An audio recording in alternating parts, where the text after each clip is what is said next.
Tabarakalladzi biyadihil mulku wa huwa ala kulli syai'in qadir. Alladzi khalaqal mauta wal hayata liyabluwakum ayyukum ahsanu amala wa huwal azizul ghafur. Tidak bisa kamu mengatakan apabila Allah berkehendak. Kenapa nggak kamu bilang aja apabila Allah berkehendak maka kamu pun akan bisa ke menuju matahari. Kehendak Tuhan juga itu sudah memberikan batas-batas keadilan. Malaikat sudah diciptakan sesuai dengan batasan-batasan. Tidak. Nah, dan Tuhan juga tidak mungkin melanggar batasan itu. Kalau malaikat sudah diciptakan punya keterbatasan bahwa dia tidak punya kuasa membangkitkan orang mati, maka Tuhan pun akan selama-lamanya sudah memberikan batasan. Tuhan tidak akan melanggar batasan itu. Jadi Tuhan itu bukan Tuhan yang amburadul. Sebentar malaikat diciptakan kapasitasnya 100, tiba-tiba besok diciptakan kapasitasnya 2000 sehingga malaikat bisa menghancurkan langit. Malaikat itu bisa menghancurkan langit dan bumi, bahkan malaikat bisa menciptakan langit dan bumi apabila Allah berkehendak. Nggak begitu cara berpikirnya. Itu namanya Tuhan goblok. Tuhan itu memberikan batasan kepada malaikat, kapasitasnya sudah ada. Nah, kapasitas ini tidak bisa lagi dilebihkan.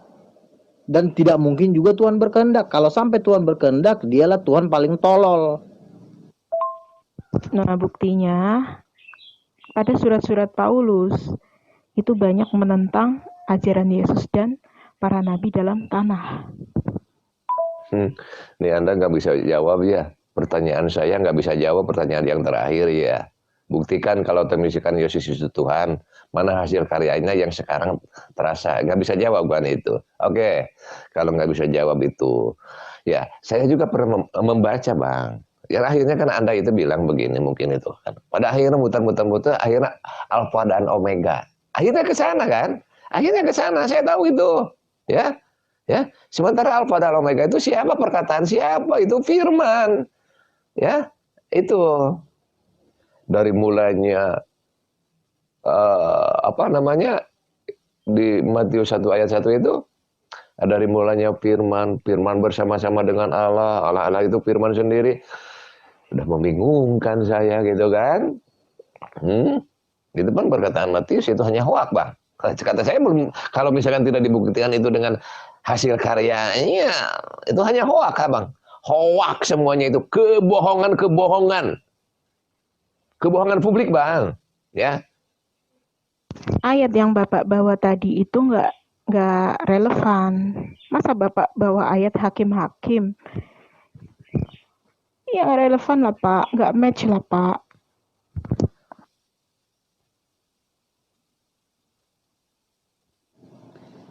Jikalau Yesus melihat Roh Kudus, bukan berarti di dalam diri Yesus tidak ada Roh Kudus. Karena Roh Kudus itu maha hadir. Karena Yesus pun itu Yesus lahir, dia pun dari Roh Kudus.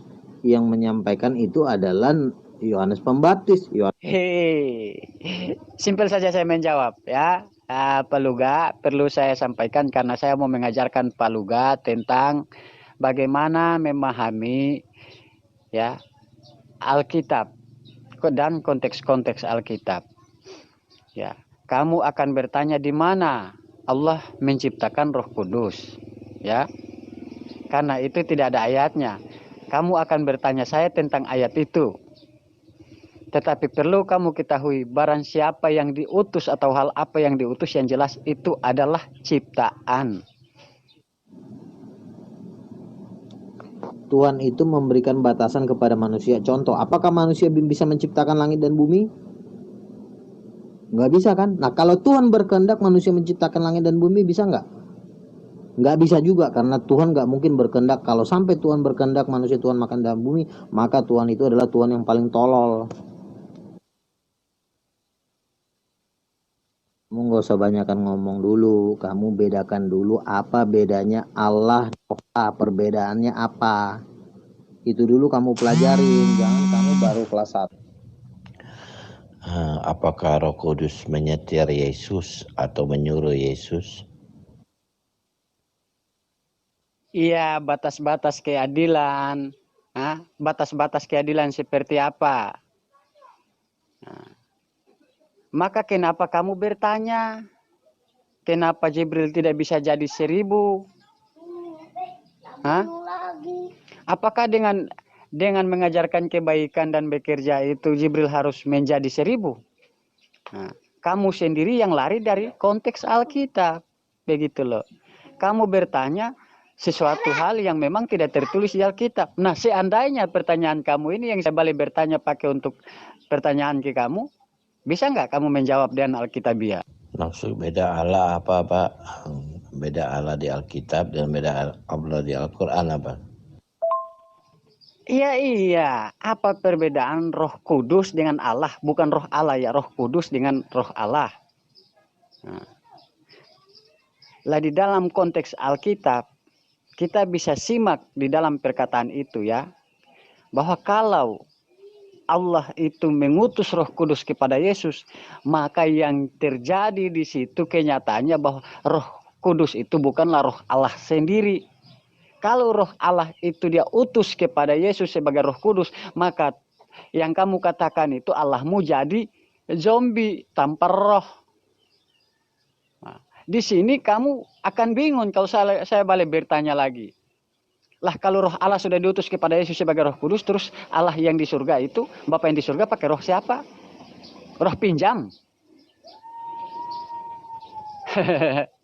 Yang jelas Roh Kudus itu adalah utusan Allah yang tak terlihat.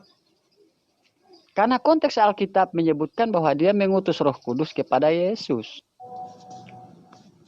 Sekarang kan saya tanya dulu kamu deh, biar kamu otak kamu nggak kemana-mana. Saya cuma tanya sama kamu. Yang membangkitkan Yesus dari antara orang mati siapa? Jawabnya Roh Kudus. Oke. Pertanyaannya, apakah ciptaan bisa membangkitkan orang mati? Coba jawab. Yesus mengatakan, coba kamu VN itu yang jelas, jangan putus-putus suaramu supaya kita juga simak yang jelas dan menjawab yang jelas. Nah, kamu bicara seorang pendeta ini bisa diukur dari tata cara bahasamu saja, bicaramu saja sudah ngaur. Nah, kamu ini masih bisa saya sekolah minggu lagi nih, Luga. Nah, bagaimana kalau kamu ke Papua sekolah Alkitab di saya lagi? kamu lihat aneh-aneh lagi deh. Udah jelas-jelas roh Allah turun seperti burung merpati. Lalu kamu bilang Roh Kudus bukan roh Allah. Aduh, kamu udah, kamu coba pelajarin deh, saya kasih PR deh. Di Matius dikatakan roh Allah turun seperti burung merpati. Baru di Markus dikatakan Roh Kudus turun seperti burung merpati. Kamu ini di printer dong. Udah, itu PR kamu. Bapak buka kitab Roma pasal 10 ayat 9. Dikatakan di sana Yesus dibangkitkan oleh Allah, bukan Roh Kudus. Terbukti Yesus tidak bisa bangkit sendiri. Ini loh, saudara Luga ini gimana Luga? Ya. Kalau begitu Anda tidak konsisten ya. PN saya nggak dijawab. Ya. Karena mungkin merasa sulit PN saya atau cuman ecek-ecek PN saya gitu. Anda menanggapi PN orang lain. Ya. Kalau begitu silakan ya. Silakan kalau begitu. Kenyataan Nabi Elia membangkitkan orang mati. Nabi Elia siapa? Tuhan. Atau Roh Kudus. Yesus membangkitkan orang mati, Yesusnya masih hidup, ya. Elia dianya sudah mati. Tetapi karena tulangnya orang mati bangkit. Nah, apalagi kamu mau jawab? Itu kan ciptaan membangkitkan orang mati.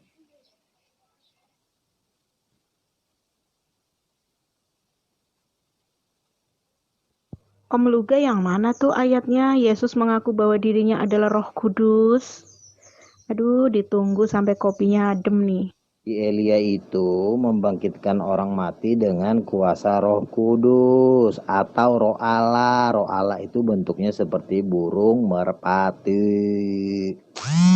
Kan saya udah kasih ayatnya. Simpson juga merobek-robek singa dengan kekuatan Roh Kudus atau Roh Allah. Yesus juga membangkitkan orang mati dengan kuasa Roh Kudus atau Roh Allah yang wujudnya seperti burung merpati.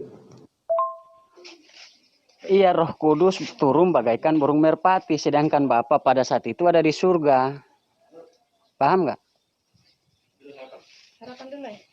Berarti kalau Roh Kudus turun bagaikan burung merpati dan suara Bapa terdengar dari surga dan mengatakan, inilah anak yang aku kasihi, hanya kepada dia aku berkenan. Berarti yang turun Roh Kudus itu bukan Allah sendiri, tetapi roh yang diutus kepada Yesus.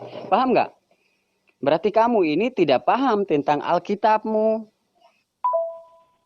Yang benar Pak, katanya Roh Allah itu bentuknya bertanduk 7 dalam kitab Wahyu itu kan jelas kan ditulis bahwa Roh Allah itu seperti domba yang habis disembelih, dombanya bertanduk 7, bermata 7 gitu kan, ngeri kan. Kemudian ada lagi di Alkitab Roh Allah itu seperti api, lidah api gitu kan.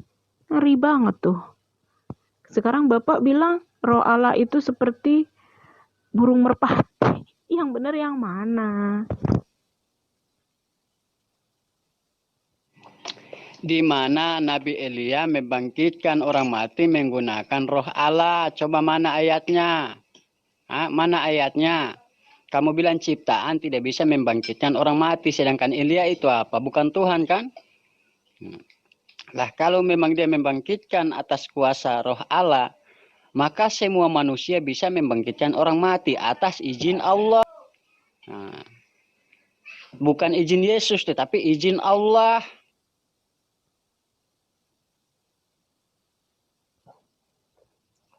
Man, bari makan udah makan. Saya heran gitu kepada umat Kristen ya. Apa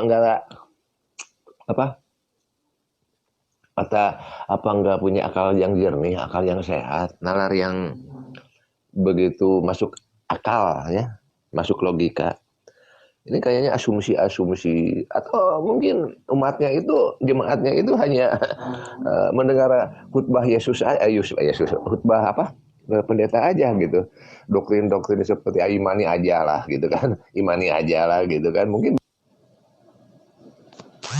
turun seperti burung merpati. Roh Kudus itu roh Allah, berarti yang turun itu roh Allah, Bapa di atas, yang turun roh Allah. Roh Allah inilah yang membuat mujizat-mujizat, yang membangkitkan Yesus dari antara orang mati, yang mengusir setan, yang menghentikan badai, memberikan makan 5.000 orang. Roh Allah ini loh yang turun ini. Bapa di atas, roh Allah di bawah. Bapa di atas, paling tinggi nih Bapa nih di atas. Roh Allah di bawah nih, di bumi nih roh Allah nih bikin mujizat membangkitkan Yesus dari antara orang mati. Nah, yang membangkitkan Yesus dari antara orang mati ini roh Allah yang di bawah ini nih, yang di bawah. Ingat. Roh Allah yang di bawah nih yang membangkitkan Yesus dari antara orang mati. Yang membangkitkan Lazarus itu roh Allah, ingat. Bapa di atas. Beda ya kan? Kau bisa bedain nggak? Allah di atas, roh Allah di bawah. Bisa bedain kan? Roh Allah inilah yang membangkitkan orang mati. Udah, bisa bedain.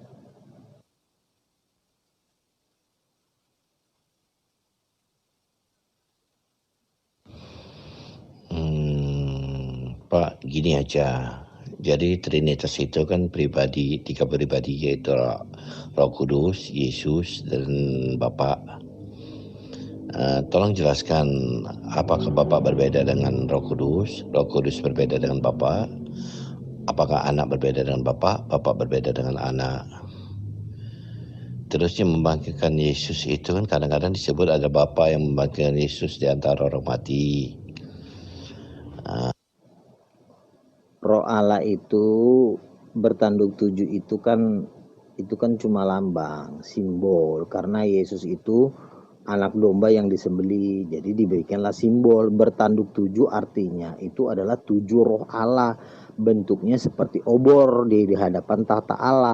Roh Allah inilah yang membangkitkan Yesus dari antara orang mati. Ini yang 7 obor ini yang membangkitkan Yesus dari antara orang mati. Ingat, 7 obor yang membangkitkan Yesus dari antara orang mati. Dan 7 obor inilah yang memenuhi semua para nabi. Ingat, 7 obor loh. Bapa di atas, Bapa duduk dia. Jadi kamu bisa bedain, Bapa duduk di atas tahta, 7 obor yang membangkitkan Yesus dari antara orang mati. Jadi kamu harus bisa bedain. Jadi begini, Roh Kudus kalau Roh Allah mutlak bahwa satu-satunya Roh Kudus itu ialah Roh Allah itu sendiri. Terus Bapa berbicara di surga dengan berkata, inilah anakku yang aku kasih, hanya kepada dia aku berkenan, dan pada saat itu Roh Kudus melayang-layang. Nah, terus Bapa di surga menggunakan roh apa? Coba kamu jawab. Terus Bapa yang di surga, dia menggunakan roh apa? Ayo.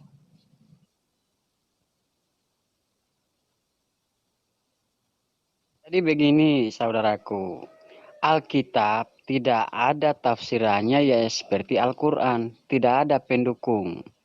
Nah, jadi Alkitab ini seenak mulut mereka, seenak otak mereka, mereka mau tafsirkan seperti apa. Nah, inilah kesalahan mereka.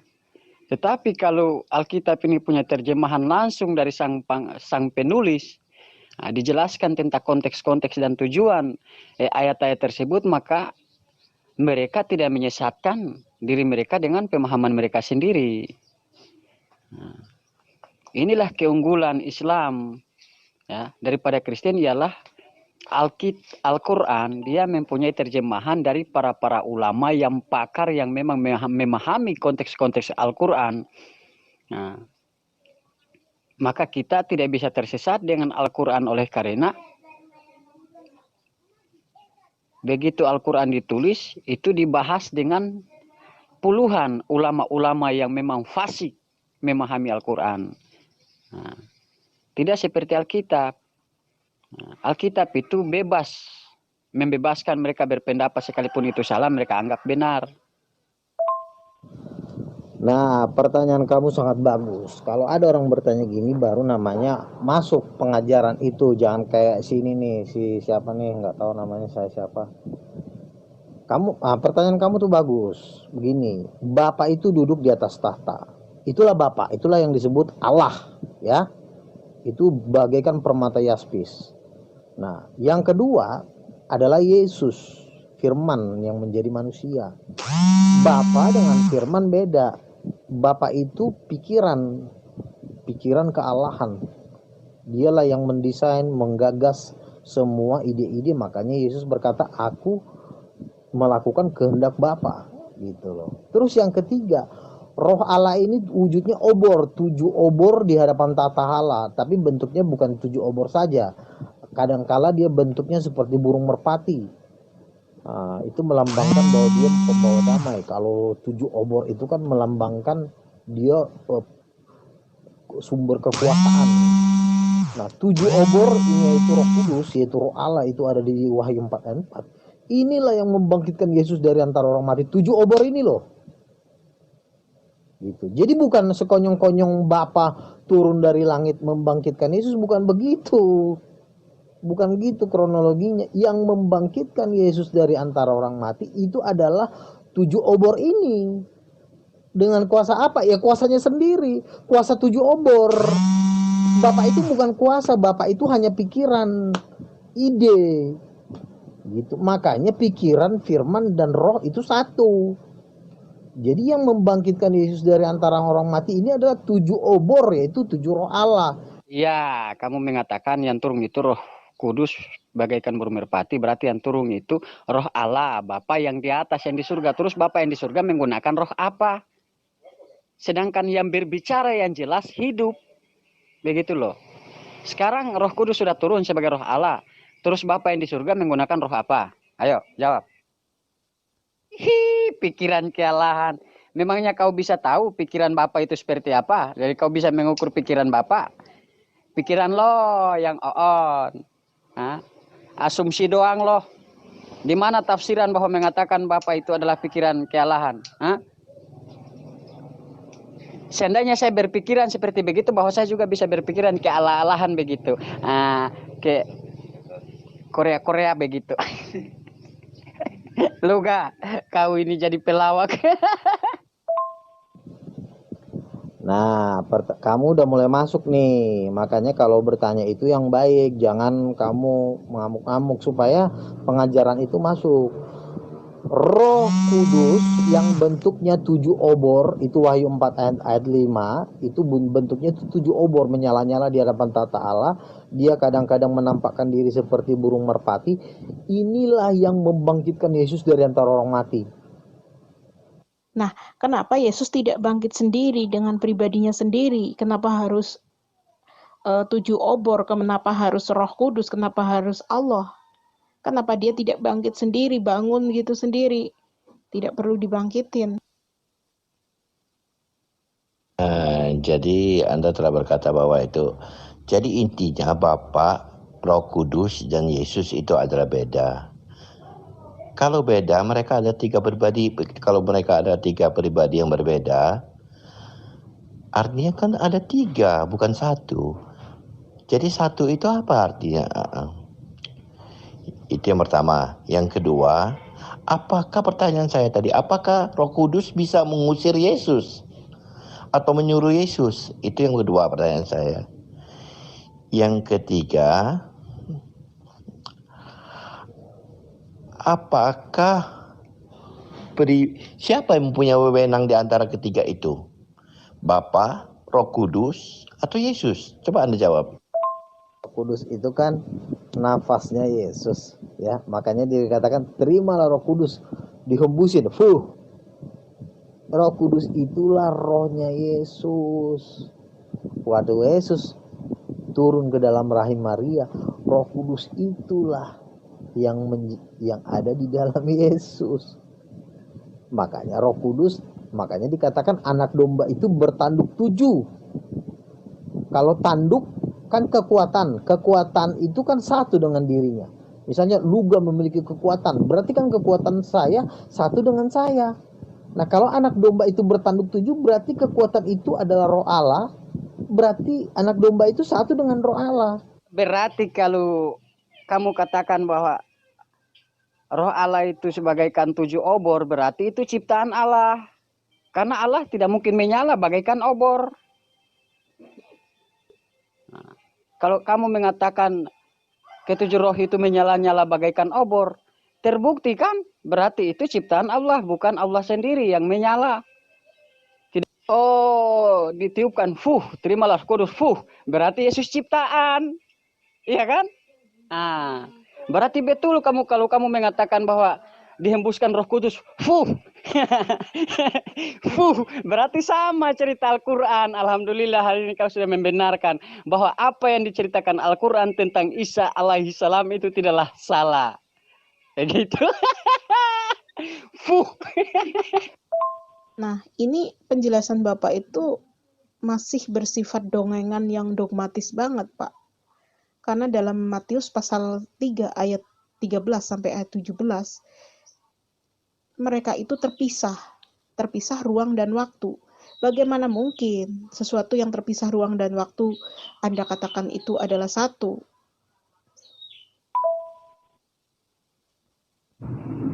Betul sekali itu Anda apa katakan sama Anda itu. Al-Quran itu ini keunggulan Islam, jadi tidak bisa ditafsirkan seenak jidat gitu, semau gue gitu, enggak gitu Al-Quran gitu. Beda dengan, karena ada tafsiran kata Anda gitu, sesuai dengan apa yang disahkan ya oleh ulama-ulama, ustadz-ustadz gitu ya, betul. Tuhan menghembuskan Roh Kudus. Pertanyaan kamu bagus. Kenapa Yesus tidak bangkit sendiri? Kenapa harus dengan bangkit 7 obor? Itu sama seperti ini. Misalnya kata-kata Luga. Kenapa kata-kata Luga itu tidak bisa bergerak sendiri? Kenapa harus pakai otak? Kenapa kata-kata Luga itu harus pakai nafas supaya dia berkata-kata? Nggak usah pakai nafas, nggak usah pakai otak, ngomong aja. Itu namanya orang gila. Makanya kan Yesus itu kan firman. Firman itu adalah cuma kata-kata. Kata-kata ini bisa punya tenaga apabila ada nafas. Dan nafas inilah Roh Kudus. Perkataan itu nggak bisa berkata-kata karena kata-kata tanpa nafas namanya itu kematian. Bisa nggak kamu ngomong kalau nggak ada nafas? Tidak bisa kan? Nah, Yesus itu kan kata-kata. Kata-kata itu kuasa dari kata-kata adalah nafas. Dan nafas itulah Roh Kudus. Jadi kalau kamu bilang kenapa Yesus nggak bisa bangkit sendiri, artinya sama juga dengan kamu berkata, kenapa kata-kata itu nggak usah pakai nafas, nggak usah pakai otak, dia ngomong sendiri. Ya nggak bisa lah. Perkataan itu bisa berkata-kata karena ada otak, karena ada nafas. Nah, otaknya Bapa, nafasnya Roh Kudus. Allah meniupkan Roh Kudus. Kena Dita.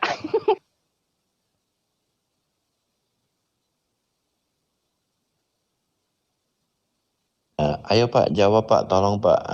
Kalau 3 pribadi berbeda, artinya kenapa bisa jadi satu? Yang kedua, apakah Roh Kudus bisa mengusir atau menyuruh Yesus? Yang ketiga, siapa yang mempunyai wewenang di antara 3 pribadi itu? Ataukah Yesus, atau Bapa, atau Roh Kudus? Loh, antara Yesus dengan Roh Kudus itu kan harusnya satu. Kenapa dikatakan dibangkitkan? Kenapa tidak dikatakan Yesus membangkitkan dirinya? Kan kata Bapak bahwa Roh Kudus itu sudah merasuk ke dalam tubuh Yesus. Kenapa di Alkitab ditulis dibangkitkan? Dibangkitkan itu bukan kata kerja. Kenapa tidak ditulis dengan kata kerja? Bahwa Yesus membangkitkan. Ini perbedaannya, Pak. Membangkitkan dengan dibangkitkan. Kalau dibangkitkan, otomatis Roh Kudus ini bukan Yesus. Roh Kudus ini pribadi yang lain. Ya, firman itu cuma kata-kata, berarti jelas bahwa Yesus itu ciptaan Allah, bukan Allah itu sendiri. Hai, mampukah kata-kata merubah bentuknya tanpa ditambah oleh yang berkata? Apabila saya bilang luga, apakah bahasa yang sudah keluar dari mulut saya luga itu dia bisa berubah menjadi mana raja? Tidak bisa kan? Pasti kalau dia sudah berkata luga ya, biar kamu tak rekam suara yang sebutan luga itu 1000 tahun tetap luga saja jadinya. Tidak mungkin berubah jadi ramana.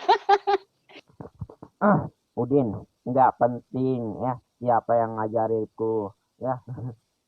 Ya pasti ya penting Al-Quran pedomanku ya. Emang Roh Kudus itu terbuat dari mana? Roh Kudus itu terbuat dari mana? Roh Kudus itu apa? Roh Kudus terbuat dari mana coba?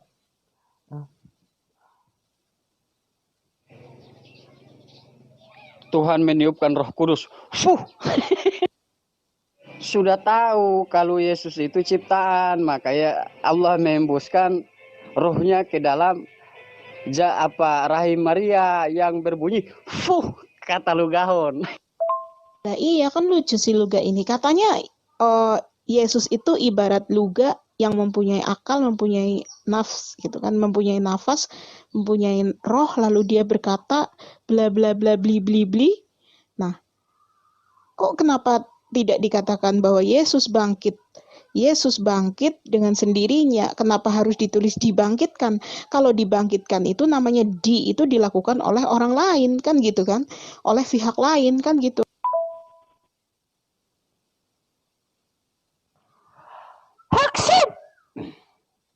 Pak, udah ketemu Pak jawabannya Pak. Tolong dijawab dulu Pak ya, saya tunggu Pak. Pertanyaan satu aja, lu kan jadi bingung apalagi 3. Udah cok. Kenapa Yesus tidak? Kenapa dikatakan? Kenapa nggak Yesus bangkit sendiri? Perlu yang kamu pelajari, yang perlu diberitakan di dalam Alkitab itu bukan cuma Yesus, Bu, ya. Perlu juga menceritakan Roh Kudus. Kalau cuma nanti dikatakan Yesus bangkit sendiri, lalu kapan menceritakan Roh Kudusnya? Kapan? Kan tiga-tiganya harus diceritain dong. Masa cuma Yesus doang? Kalau Yesus dikatakan, maka Yesus bangkit sendiri. Lalu ditanya, dibangkitkan oleh siapa? Dibangkitkan oleh Roh Kudus. Kan tiga-tiganya perlu diceritain dong. Masa Roh Kudus nggak diceritain? Harus diceritain. Yang membangkitkan Yesus adalah Roh Kudus. Ya. Kan kamu bilang tadi, kalau Yesus sudah merasuk dengan Roh Kudus, kenapa harus dikatakan dibangkitkan? Ya karena kan posisinya kan yang menjadi manusia ini kan firman, bukan satu orang. Udahlah Luka, Anda ini pendetanya gimana, ya kan? Anda waktu berbicara dengan Manase Mali, ya kan? Itu udah dilihat kan? Anda itu berhalusinasi menggunakan pemikiran Anda sendiri. Sehingga Alkitab itu ya penuh dengan pemikiran-pemikiran manusia. Itu persoalannya. Iya, jadi begini, bahwa pendeta-pendeta mereka itu tidak menggunakan konteks Alkitabiah. Mereka kalau berbicara, mereka tinggalkan konteks Alkitabiah, mereka mengambil konteks otak mereka sendiri. Jadi sangat-sangat susah mereka memahami karena mereka mau pahami Alkitab itu dengan otak mereka sendiri tanpa mengikuti apa yang diajarkan yang dituliskan oleh Alkitab itu. Nah, jadi itu Tuhan menghembuskan rohnya itu kepada rahim Maria itu bunyinya kata Luga, fuh. Untun tadi berjauhan Dita, kalau berdekatan kamu kena liurnya Luga. Ush, terimalah Roh Kudus.